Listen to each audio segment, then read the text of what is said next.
Chapter 1. 5 days after I gave birth to my son, my ex-husband showed up at my apartment with his new fiancée to invite me to their wedding. But the moment my baby started crying, everything fell apart. Because when he saw the newborn in my arms, he realized something that made the entire hallway go silent. The timing did not make sense. 10 months after our divorce, and a 5-day-old baby. Within a week, his powerful family wanted a DNA test, his fiancée hired a private investigator to dig into my life, and their lawyers started preparing a custody case to take my son away. They thought I was just a broke single mother living in a small Seattle apartment. They had no idea they were about to start a war with the wrong woman. My name is Lena Whitaker, and this is the story of how my ex-husband's powerful family tried to take my baby, and why they seriously regretted it. The rain started before sunrise that morning, the kind of quiet Seattle rain that never really stops. It drifted down like a gray curtain over the lake outside my apartment window, soft but constant. I remember lying awake on the couch with my newborn son sleeping against my chest, listening to the sound of water tapping against the balcony railing. My apartment was small, a one-bedroom unit in an older brick building near Green Lake. The living room doubled as my workspace since I had started working freelance after my divorce. The couch had become my bed for the past week because getting in and out of the bedroom was still too painful. Theo slept quietly against me, his tiny fingers curled around the fabric of my shirt. 5 days old. His hair was dark and soft, and his breathing was so light that sometimes I leaned closer just to make sure he was still there. Outside, cars moved slowly through the wet streets. Seattle mornings always felt a little muted when it rained. Everything looked softer through the window, like the whole city had been wrapped in gray cotton. I had just managed to place Theo carefully into the small bassinet beside the couch when the doorbell rang. The sound startled me so badly that I nearly dropped the bottle of formula I had been preparing. Nobody visited this early. My first thought was that it had to be Camila. Camila Reyes owned the cafe down the street where I had spent most of my afternoons working over the past year. She had been the only person who knew everything: the divorce, the pregnancy, the hospital nights. For the past few days, she had been bringing me soup and groceries so I would not have to leave the apartment. I wiped my hands on a towel and slowly walked toward the door, holding my side where the stitches pulled when I moved. The bell rang again. I remember thinking that Camilla must have her hands full if she was being this impatient. I opened the door. For a moment, my brain refused to process what I was seeing. Standing in the hallway were 2 people I had not expected to see again for a very long time. The first was Graham Caldwell, my ex-husband. Tall, dark coat, still damp from the rain, the same controlled posture he had always carried like armor. Even after everything, there was something instantly familiar about the way he stood there, one hand tucked into the pocket of his coat. Beside him stood a woman with smooth blonde hair and a polished smile, Natalie Pierce. I had seen her photo once online months ago, a professional event planner, the woman Graham had gotten engaged to not long after our divorce was finalized. For a few seconds, none of us spoke. Natalie recovered first. She smiled politely and lifted a white envelope between 2 fingers. "We just wanted to stop by for a moment. I hope this is not a bad time." Her voice was friendly in the way strangers are friendly when they have no idea how awkward a situation really is. Graham did not smile. Natalie continued talking, filling the silence. "We are getting married in October. It is a small ceremony up north, but Graham thought it would be respectful to invite you personally." Respectful. The word echoed in my head strangely. I took the envelope automatically, even though my mind had not caught up yet. My fingers felt cold against the thick paper. Before I could say anything, a thin cry drifted from the living room behind me. "Theo." The sound was soft at first, then louder as he woke up fully. My body reacted before my mind did. I turned and walked quickly back into the apartment, forgetting entirely who was standing in the hallway. Theo was kicking in the bassinet, his face scrunched red with frustration. Hey, I whispered as I lifted him into my arms. It is okay. He quieted the moment I held him against my shoulder. Only then did I remember. I turned back toward the open doorway. Graham was still standing there. His eyes had moved past me into the apartment, then they lowered slowly to the small bundle in my arms. For a moment, the hallway was completely silent, except for the rain and Theo's soft breathing. Graham spoke first. Who is that? His voice sounded different than I remembered, lower, careful. My heart began to beat faster, but I forced myself to answer calmly. My son. Natalie's smile disappeared. Her eyes moved from my face to the baby and back again. Your son, she repeated quietly. Graham stepped forward half a step without realizing it. How old? 5 days. The words hung in the air like something fragile. I could almost see the calculation forming behind Graham's eyes. The divorce had been finalized in November of the previous year, less than 10 months ago. His gaze lifted slowly from the baby to my face. We need to talk. I hesitated for only a second before stepping aside and letting him enter the apartment. Natalie stayed in the hallway. She did not say anything, but I could feel the tension radiating from her, even as the door closed between us. Graham walked a few steps into the living room and stopped. The apartment was impossible to hide. A bassinet beside the couch, diapers stacked on the coffee table, a half-empty bottle of pain medication next to a hospital discharge folder. You just had surgery, he said quietly. Yes. He looked around the room again. You did this alone. I adjusted Theo against my shoulder. I managed. His eyes returned to the baby. Why did you not tell me? The question sounded less angry than I had expected. I took a slow breath before answering. Because I knew exactly what would happen if I did. He frowned. What is that supposed to mean? It means your family would have treated this child like a business decision. The room felt smaller suddenly. Graham ran a hand through his hair, something he rarely did when we were married. Lena, if that child is mine, I have a right to know. I met his eyes. Then you should get a DNA test. The words landed between us with finality. You think that is necessary? I think it is the only way you will believe me, I said. Before he could respond, the front door opened again. Camila stepped inside carrying 2 grocery bags and immediately froze when she saw Graham standing in the middle of my living room. Oh, hell no, she muttered. Her eyes moved quickly between the 3 of us and then settled on me. Is this really happening right now? I nodded once. Camila set the grocery bags down with more force than necessary. She turned to Graham. Where were you the past 9 months? Graham did not answer. Camila crossed her arms. That is what I thought. Theo shifted in my arms, making a soft sound. Graham looked at him again longer this time. Finally, he spoke. If the test confirms what we both think, it will confirm I will not disappear. I did not ask you to stay. He nodded once. My lawyer will contact you about arranging the test. Then he turned and walked toward the door. When he opened it, Natalie was still standing in the hallway, her expression tight and unreadable. They left without another word. The apartment fell silent again except for the rain outside. Camila exhaled slowly.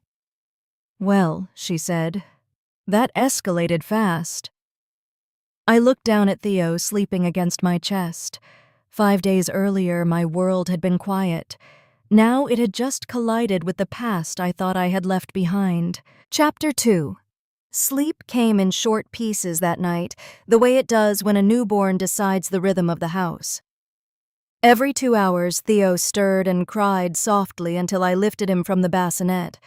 I moved slowly each time, careful with the stitches across my abdomen, pressing a hand against my side while I walked the narrow space between the couch and the small kitchen. By morning, the rain had not stopped. Seattle looked washed out and quiet beyond the window.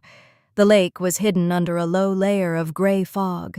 Theo slept in my arms again after another feeding his small body warm against my chest. For a few minutes, everything felt almost normal. Then my phone started vibrating on the coffee table. The number on the screen was unfamiliar. I let it ring.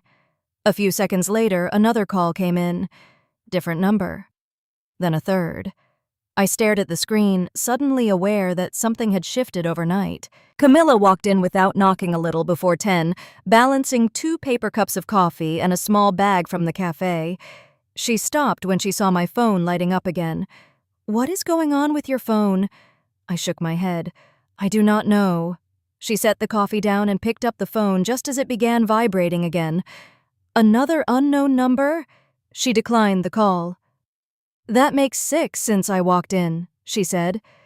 "Something is definitely going on." I frowned. "Nobody even knows about the baby except you." Camilla raised an eyebrow. "Except for the very rich ex-husband who showed up here last night?" The truth of that statement settled heavily in the room.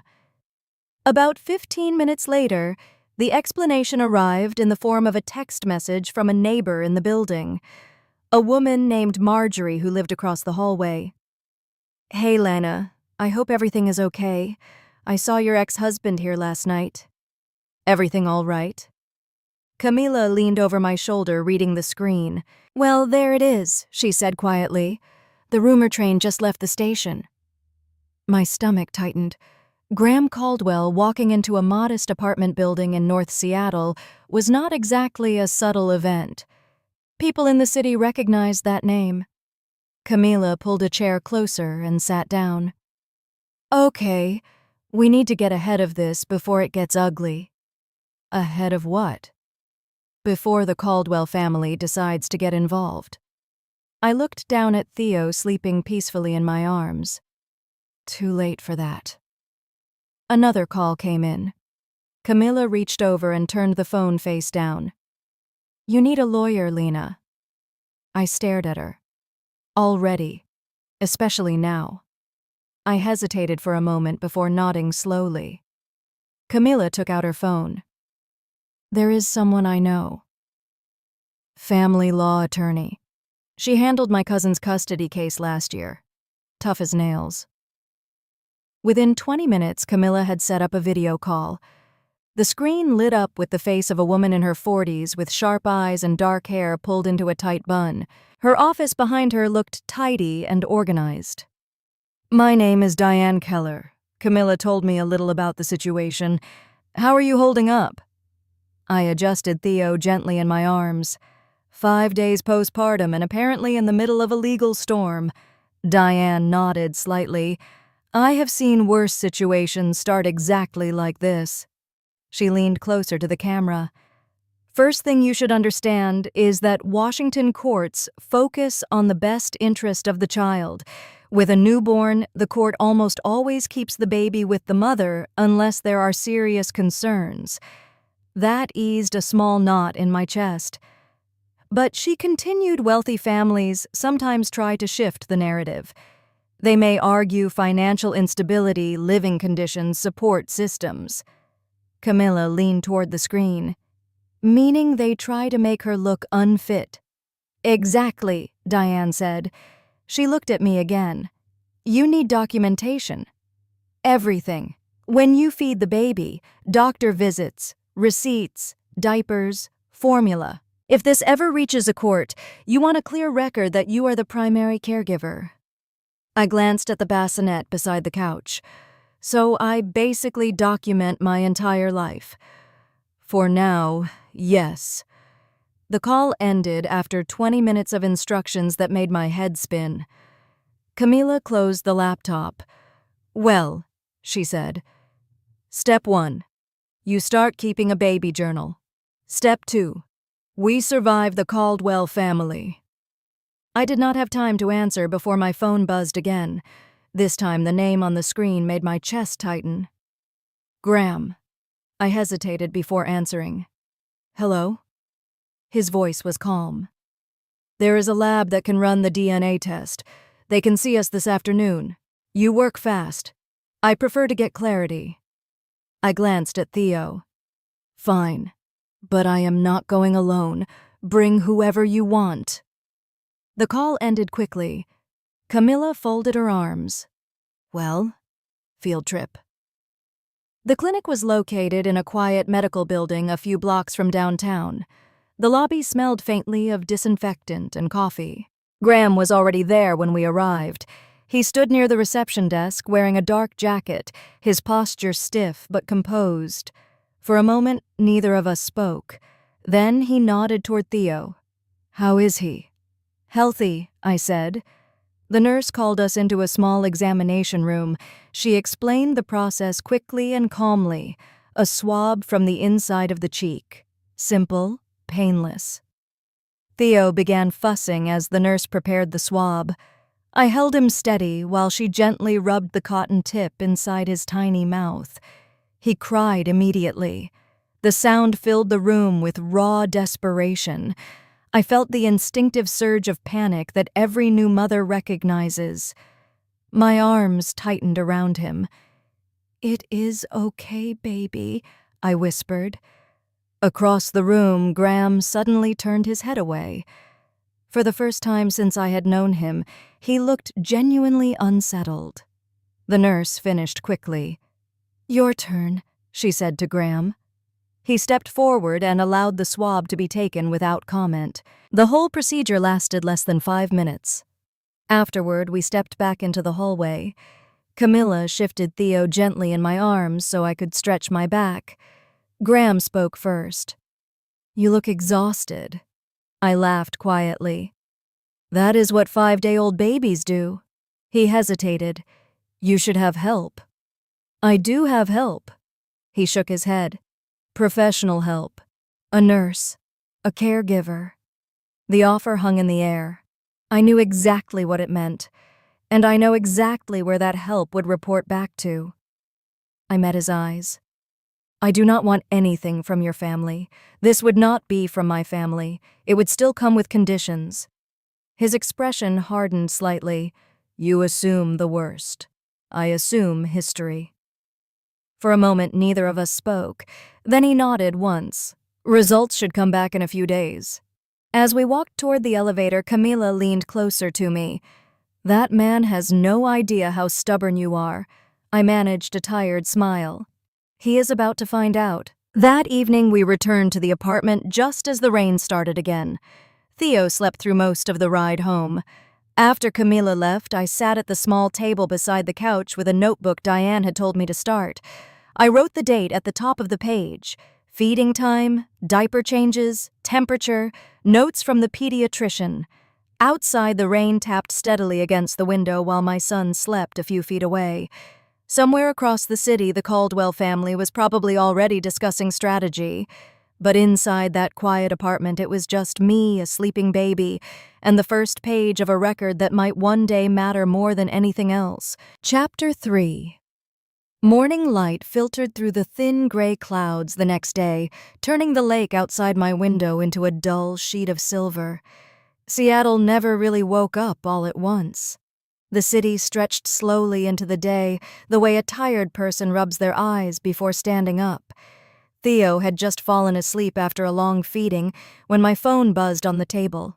A message from Graham. The results will be ready soon, I told my parents. I stared at the screen for a moment before setting the phone down. Camilla was sitting across from me at the small kitchen table stirring sugar into her coffee. You look like you just read something you didn't want to read. Graham told his parents. Camilla let out a slow breath. Of course he did. Neither of us said anything for a moment. We both knew what that meant. The Caldwell family did not do anything quietly. 3 days passed after that message. The waiting stretched longer than I expected. During that time, I continued writing in the notebook Diane had told me to keep. Feeding times, diaper changes, pediatric checkups, every detail. Theo slept in small bursts and cried loudly when he woke. My days revolved around him completely. Yet somewhere in the back of my mind, I kept imagining the moment when the Caldwell family would step into this situation. It happened on the fourth afternoon. I had just finished changing Theo when a firm knock sounded at the door. Not the casual knock Camilla used. This one was slower, more deliberate. I walked carefully across the room, one hand resting against the wall for balance. When I opened the door, I already knew who it would be. Standing in the hallway were two people dressed like they had just stepped out of a corporate boardroom: Eleanor Caldwell and Harold Caldwell, Graham's parents.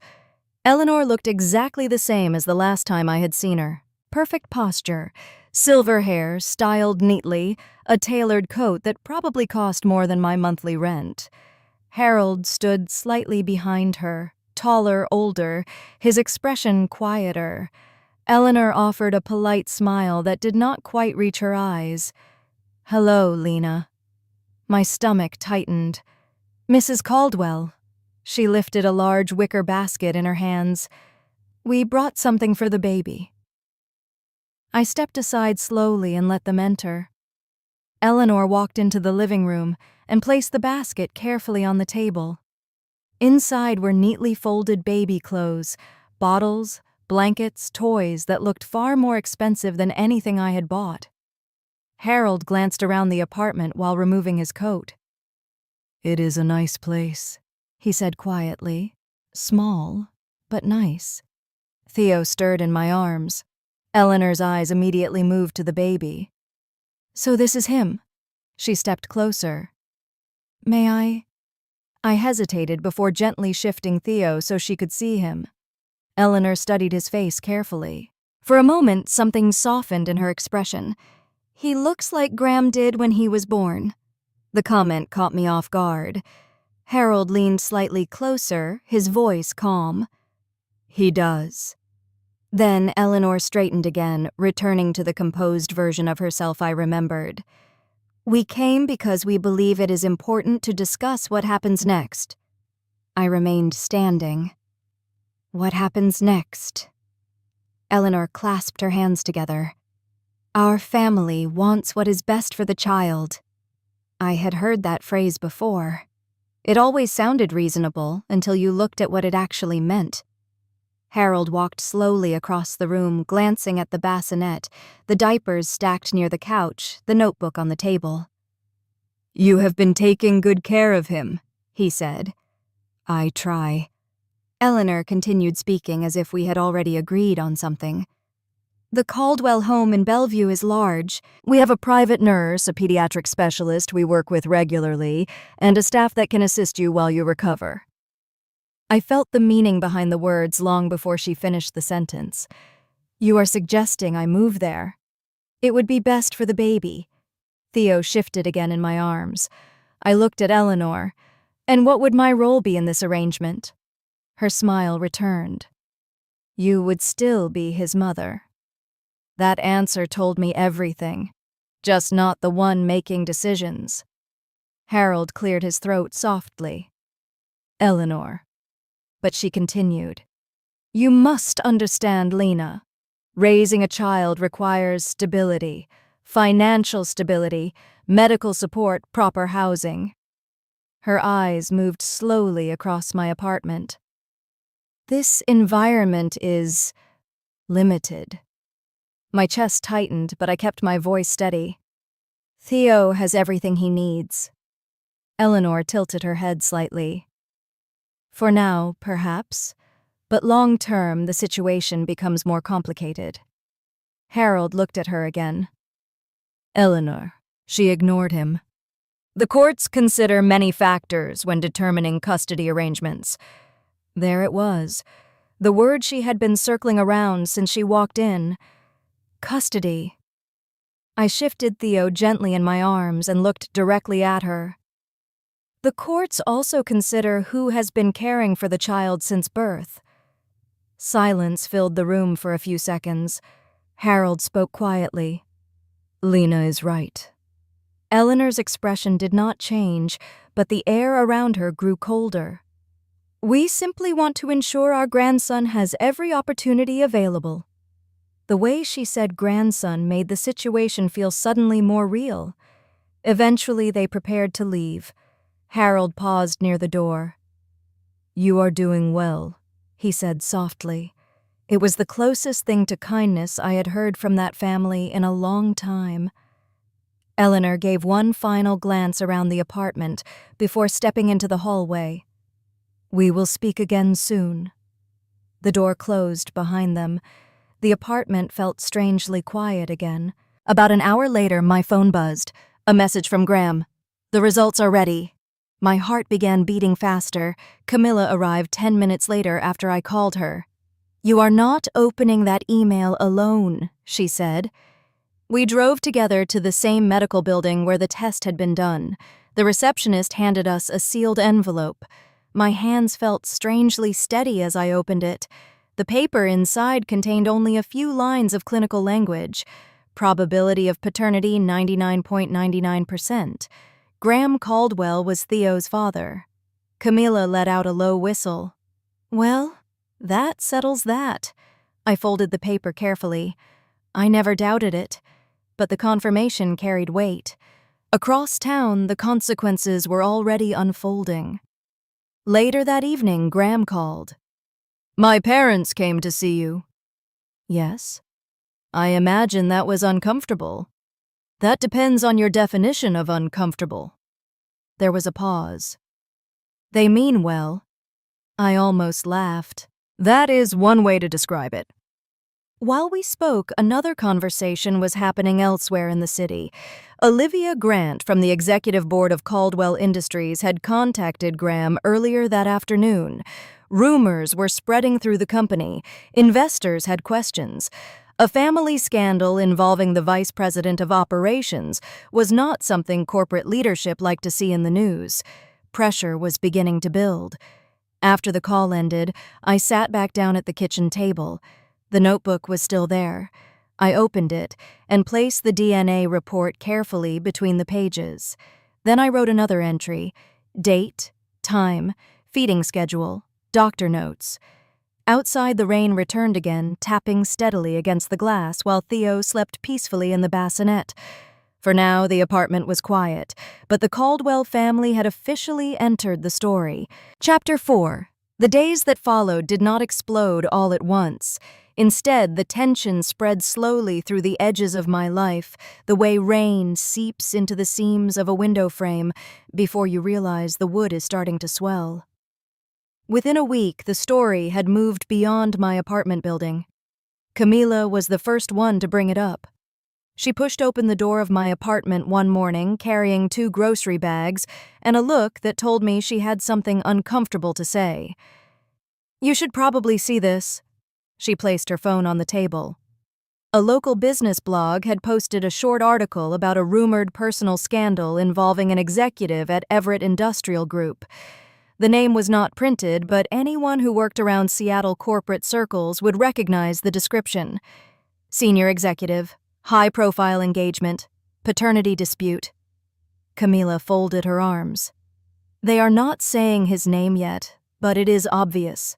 I looked down at Theo sleeping in the bassinet beside the couch. His chest rose and fell in slow, steady breaths, completely unaware of the storm forming around him. "So it begins," Camila said quietly. Across town, the situation was getting complicated for someone else as well. Natalie Morgan had built her career organizing expensive weddings for wealthy clients across Washington. Reputation was everything in her industry. Now the whispers had begun. One of her clients had called that morning. "Is everything all right with your fiancé?" Another had asked more directly. "Is it true he has a child with someone else?" By the end of the week, Natalie made a decision. The wedding scheduled for early October was officially postponed. Later that afternoon, my phone buzzed with a message from an unknown number. I did not answer. A few minutes later, another message appeared. "This is Rachel Carter, private investigator. I would like to ask a few questions." I stared at the screen. Camilla looked over my shoulder. "Well, that was fast." "So she hired someone." "Of course she did." I placed the phone face down. If she thinks she is going to find something scandalous in my life, she is going to be very disappointed. Camilla smirked. You are a freelance designer who spends most nights at home with a newborn. The most scandalous thing about you right now is the pile of laundry on that chair. Still, the message confirmed what we already suspected. Natalie was not going to quietly accept the situation. At the same time, another front of the conflict was developing. 2 days later, Diane Keller called again. Her voice carried the calm precision of someone used to dealing with tense legal situations. We need to talk about preparation.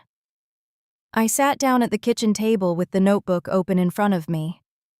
What kind of preparation? Eleanor Caldwell has retained legal counsel.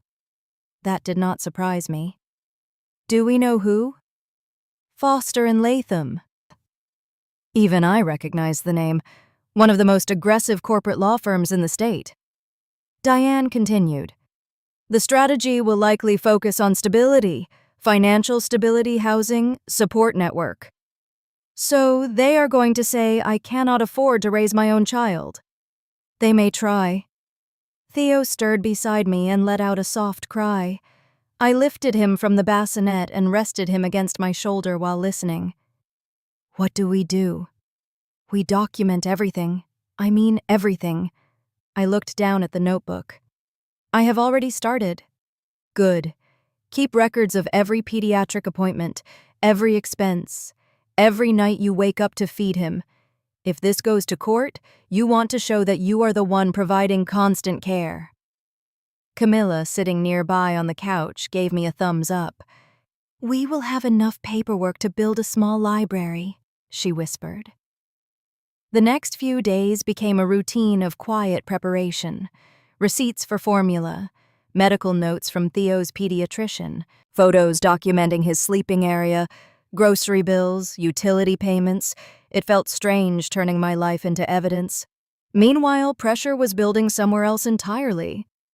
Inside the glass office building that housed Everett Industrial Group headquarters, Graham was sitting across from 3 members of the executive board. One of them was Olivia Hart. She had worked with Graham for years and knew his professional reputation well, but the atmosphere in the room that morning was tense. Personal matters usually stay personal, one board member said, until they start affecting the company. Olivia leaned forward slightly. There are investors asking questions.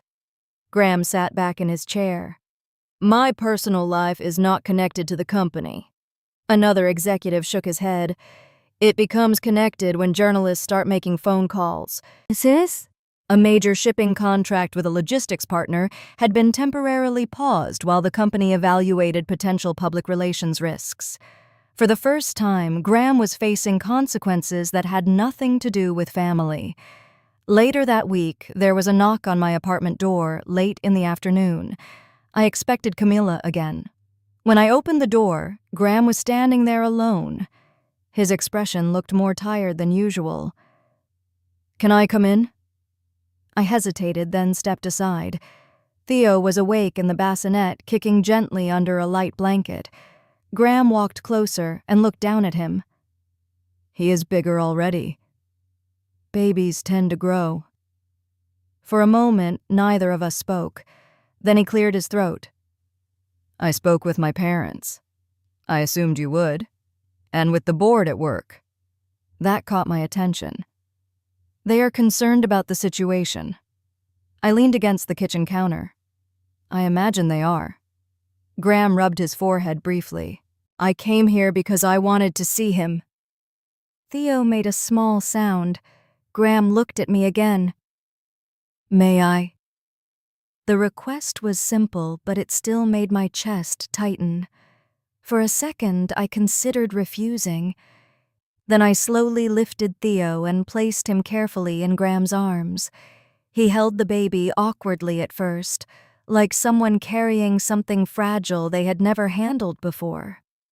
Theo squirmed, then his tiny fingers wrapped around Graham's index finger. The effect was immediate. Graham's posture softened slightly. He looked down at the small hand gripping his finger. For several seconds he said nothing. Then, quietly, he spoke. "I have spent the past week thinking about this as a legal problem." I folded my arms. "And now?" His eyes remained on Theo. "Now I realize he is a person." I watched his face carefully. Something had shifted in him. Not completely, but enough to notice. Theo made another small sound, and Graham instinctively adjusted his grip. "I do not want him growing up in a war between families." I met his gaze. "Neither do I." Outside, the rain had started again, tapping softly against the windows, while the three of us stood there in the quiet apartment. For the first time since everything began, the situation felt less like a battle and more like a complicated question that neither of us knew how to answer yet. Chapter 5. The following week was quieter on the surface, but underneath everything felt tighter, like a knot slowly pulling itself closed. Theo was 2 weeks old by then. His cries were louder, his movements stronger, and somehow the apartment already felt more like a home built around him than the small rental it had been before he arrived. My routine had become predictable. Feed Theo, change Theo, write in the notebook Diane had told me to keep, answer emails from freelance clients when he slept. Repeat. But the outside world had not gone away. One morning, Diane called again. Her voice was calm but direct. "Eleanor Caldwell has instructed her attorneys to begin preparing a legal review. They are not filing anything yet, but they are building a case." I sat down slowly at the kitchen table while holding Theo against my shoulder. "What kind of case?" "They will likely argue stability, financial stability, living environment, access to medical resources." Camila was sitting nearby, folding baby clothes. She rolled her eyes. "Of course they will." Diane continued speaking. "The good news is that we are prepared. Your documentation is strong. The court cares about who provides daily care for the child." Theo shifted in my arms and let out a small cry.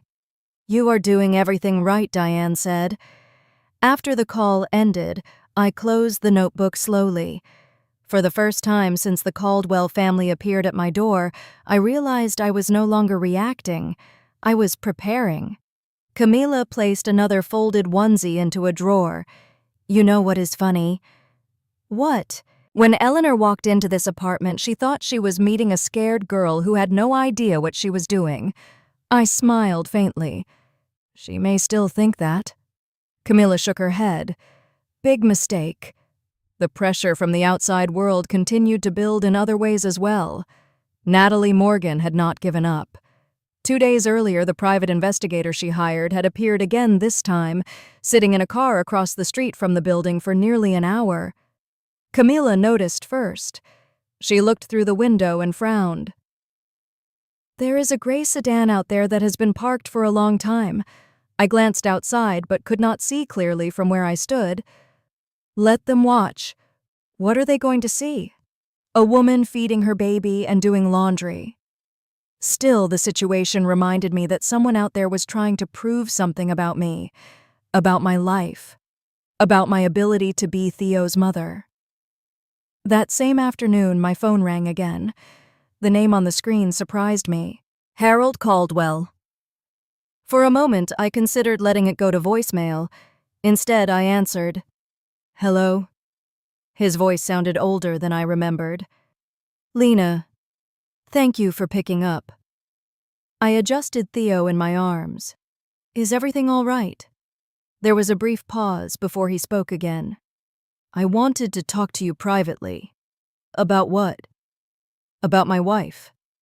I leaned back against the kitchen counter. "Go on." "Eleanor believes strongly in protecting the family name," he said carefully. "I am aware of that. But sometimes she moves too quickly when she thinks something threatens that name." The honesty in his voice caught me off guard. "You are saying she is going too far. I am saying that there are moments when protecting reputation becomes more important to her than understanding the situation." I did not know how to respond. Harold continued, "I have seen the way you care for the child. You are doing a good job. Theo stirred again, making a soft sound. "Thank you." There was another pause. "I cannot promise you that Eleanor will change her mind," he said. "But I do not want this situation to destroy a young family before it even begins." His words stayed with me after the call ended. For the first time, I realized that the Caldwell family was not a single wall. It had cracks. Later that evening, Graham sent a short message asking if he could stop by again. I agreed. When he arrived, the rain had finally stopped and the sky over Seattle was turning pink with sunset. Theo was awake and unusually calm. Graham stood near the window, watching him for a moment before speaking. "My mother has been pushing the legal team hard." I figured. He looked uncomfortable. "I spoke to her, and she is not ready to let this go." I nodded slowly. "But you are." He did not answer immediately. Instead, he walked closer and looked down at Theo again. "I am starting to understand what this really means." Theo stretched one tiny arm upward. Graham touched the baby's hand gently. For a long moment, the room was quiet. Then he looked at me. "You are stronger than I thought." I laughed softly. I had to become stronger. Outside, the sky was growing darker. Eventually, Graham left again, and the apartment returned to its familiar quiet. That night, after Theo fell asleep, I stepped out onto the small balcony for the first time since the surgery. Green Lake stretched quietly beyond the trees. Lights from nearby buildings reflected faintly on the water. I held Theo carefully against my shoulder. 2 months earlier, I had been terrified when I first saw the positive pregnancy test. I had imagined doing everything alone. What I had not imagined was standing here now with lawyers, investigators, and one of the most powerful families in the city suddenly tangled in my life. The Caldwell family believed they were dealing with a vulnerable single mother, but I knew something they had not realized yet. Becoming Theo's mother had changed me in ways none of them understood. If they truly wanted to turn my son into another heir of their corporate empire, they would have to go through me first. And I was no longer afraid of that fight. Theo shifted slightly in my arms and let out a sleepy sigh. I looked down at his small face and smiled. Then I looked back out over the lake, feeling the strange calm that comes when you finally understand your place in the story. If you found yourself in a moment like this, holding your child, while powerful people tried to decide his future, what would you do? Would you accept their help and the control that comes with it? Or would you stand your ground and protect the life you are building? Tell me what choice you would make. And if this story moved you, stay here with me for the next one.